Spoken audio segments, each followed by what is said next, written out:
Now, despite Harry and Meghan dropping a 6-hour hit piece on Netflix, the royals aren't biting, and it's driving the Duke and Duchess of Sussex mad. But while retaining a dignified silence in the face of relentless attacks, the palace drew a line under the recent Lady Susan Hussey race row at the weekend by instigating a meeting between the late Queen Elizabeth II's former lady-in-waiting and charity boss Ngozi Fulani. 83-year-old Hussey offered her sincere apologies for what's described as an unfortunate conversation and promised to learn more about the sensitivities around asking someone about where they're from. And, of course, that positive press hasn't gone down well with the Montecito mourners, who, according to a source, have slammed it as a double standard, telling the Sunday Times nothing like that was ever done when Harry and Meghan raised various concerns. No meeting, formal apology or taking responsibility or accountability. That is hard to swallow. 100% yes, they'd like to have a meeting. But Buckingham Palace believes the onus should be on the Duke to make the first move, with sources telling The Telegraph he knows where his family is and how to get in touch if he wants to repair the relationship. So what do you think? Should Harry and Meghan be granted a summit by the royals like palace racism accuser Ngozi Fulani? Down at gbnews.uk, vote in our poll at GB News. But to weigh in on this now, the socialite and aristocrat Lady Victoria Harvey, the England football legend Peter Shilton, and the broadcaster Ellen Coughlin. Lady V, I mean, They want an apology and a summit? I mean, that Why? sounds very pompous and grand, doesn't it? I mean, it's quite unbelievable, actually, that when I read that for the first time, that's what they're demanding. I think what happened, just now with Lady Hussey, I think now that there's been an apology, she should get her job back. Yes. She was thrown under the bus. It was completely blown out of proportion, and I think it's only because now Sister Space is being investigated that suddenly... By the Charity Commission. Suddenly she wants to go quiet, yeah. So, no, I think Meghan Markle and Prince Harry do not deserve that, or they should just give all their money back that they've made from slamming the family. Now, Peter Shilton, you tweeted over the weekend, Meghan Markle was never going to be part of our royal family. She is an American actress who manipulated Harry to get what she wants, which is a big house in California and a big bank balance, playing every card, including the race card. And I have to say, Peter, I saw that tweet and I just thought, well done, you've got it in one. So presumably, Peter, you don't believe that they should get the summit at Buckingham Palace with the royal family? I think they've already had that. The Queen's funeral. I mean, they were invited over. They were invited on a walk around with William and Kate. I think from the minute they joined the royal family, I think the country, was welcoming. I think there was a big euphoria about it. The press, was welcome to Meghan. The royal family welcomed him. I mean, Charles even walked her down the aisle, invited her mum, all these sort of things. And then all of a sudden, they want to go to Canada to get out the media's glaze. And no sooner had they done that they were in California doing a chat show with Oprah Winfrey. And that's where it all started. If they want peace and quiet, fine, great. I don't particularly think that the royal family need to give them any apology because, as far as I can see, they've already done that with the invite to the funeral anyway. A question that could shake the monarchy itself. It's the question dividing Britain. Should Prince Harry and Meghan Markle be allowed back into the palace, even for one meeting? After everything that's been said, after every scandal and every headline, can the royal family truly forgive? Tonight we're breaking down the clash, the fierce debate that asks whether Harry and Meghan deserve a royal audience or royal silence. To understand the debate, you have to go back to the fallout. The interviews, the memoir, the Netflix series. Each moment widened the gap between the Sussexes and the palace. What began as a story of freedom turned into a campaign of criticism. For many royal supporters, Harry didn't just step back. He walked away and slammed the door behind him. And now some are asking, how do you rebuild trust when you burn the bridge yourself? Here's the royal dilemma. The monarchy stands on image and tradition. Forgiveness isn't just emotional, it's strategic. If the palace grants Harry and Meghan an audience, it signals unity. But it also risks looking weak, like the crown bows to the couple who publicly defied it. Behind those gates, the question isn't just about family, it's about power. What message does it send if the king welcomes them back after the storm they caused? And let's be honest, the public is just as divided. Some say the monarchy should rise above it all, that the late queen herself would have chosen compassion.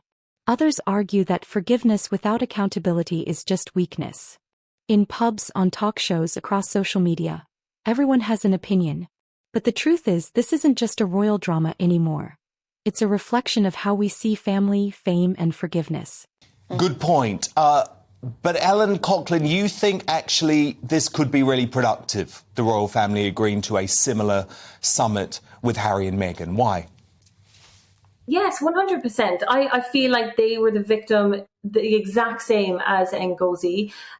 She got the apology today, and I do think the palace done the absolute right thing with Ngozi by inviting her in. They acknowledged what went wrong. They invited her in. They apologized, and they said that they want to learn from their mistakes. Why can't they do that with Meghan? Wouldn't it be more important to do it with Meghan? Like, she's a member of the royal family. I think she deserves the same respect. And I think if they do invite Meghan to the palace and have an apology, then maybe they can move forward as a stronger unit. And I think that would be better all around. I'm sure Meghan and Harry would be more than happy to do that. Isn't the issue, Alan, though, that assumes that Harry and Meghan are telling the truth about the racism that they claim they experienced? What evidence is there that they experienced racism from the royal family? Well, but what evidence is there that they haven't? Why is everybody just automatically assuming that they're lying? Well, because I think we believe in innocent until proven guilty, don't we, still? I know it's 2022, but, you know. Mm-hmm. You could say the same for Meghan. She said that she suffered with mental health problems. She said that she had racist remarks said to her in the palace. But everybody's saying, oh, well, that couldn't have possibly happened, when it's actually just been proven that racist remarks do go on within the palace with this new apology. So why is it so hard to believe? But doesn't she need to produce the evidence, though, Lady Victoria Harvey? Because the issue with Fulani, I mean, I think Fulani went in there with an agenda, right? But she had some evidence of a conversation. Meghan has no evidence of anything. No, like Meghan, everything's made up. And as far as Ngozi, I mean, Marlene, I mean, it just felt like a setup from the beginning, and just the timing of it and everything. But yeah, with Meghan, it's just like, I mean, literally, like, she's Harry's handler, and she's just completely she controls him. And now they've got this other documentary now they're doing, right? And so it's just going on and on and on. They are just being complete puppets. Peter, do you think that's fair to say that Meghan controls Harry? Am I the only one that thinks I think you can see from the footage, and it's. I think so. I think she wears the trousers. I think she's an actress. She's been around. She's more experienced than Harry, and Harry's obviously deeply in love with her. I just think a lot of the things they say, as you said there, the word is proof. A lot of it's been innuendos, and eventually, they've moved out of the palace. They want a quiet life and done totally the opposite. And to me, that just shows what they really want. They want, or whether Harry wants that or Harry's just gone along with it. Have a peaceful life, but don't just keep slagging the royal family off, who have probably done everything they can to, as I say, to try and keep the situation going. And certainly, I would think Charles would want to see his grandkids and that sort of thing. And all they've done is hold the hand out. But all the aggro seems to be coming from Harry and Meghan, and it just smells of And I think the next time they're going to set up in the sense of this was planned. Certainly in my eyes, Ellen, Meghan had this. Ellen, how do you respond to that?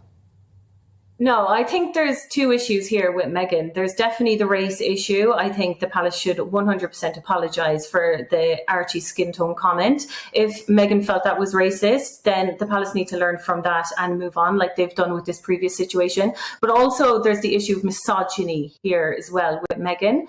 There's massive misogynistic attacks on her all the time. And do you know what? Like, I don't blame them for leaving. I would have done the same thing. Victoria, Lady V? Yeah.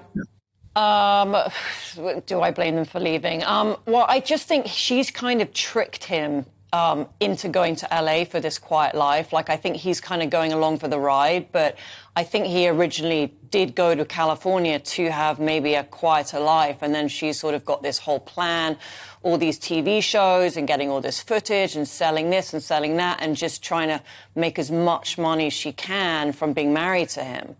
Kind of selling him the dream, the American dream, but it's like, you know, they're doing exactly what they told us they were not going to do. Let's not ignore the Sussex side of the story. Harry's made it clear he wants an apology. Meghan, according to reports, wants acknowledgement. But here's the irony. Both want healing while still controlling the narrative.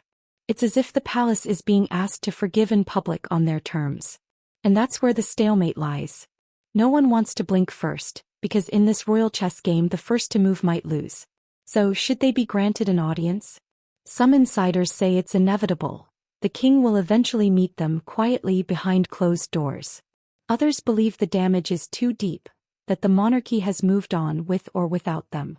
Either way, one thing's clear. This isn't just about reconciliation. It's about legacy. And history will judge whether Harry and Meghan were victims of the crown, or architects of their own exile. At its heart, this isn't just a royal feud, it's a human story. A son and father, a family divided, and a nation watching every move. Forgiveness might heal wounds, but trust? That's earned, not granted. So, what do you think? Should the palace open its doors to Harry and Meghan? Or should some betrayals stay behind closed ones? Let me know below.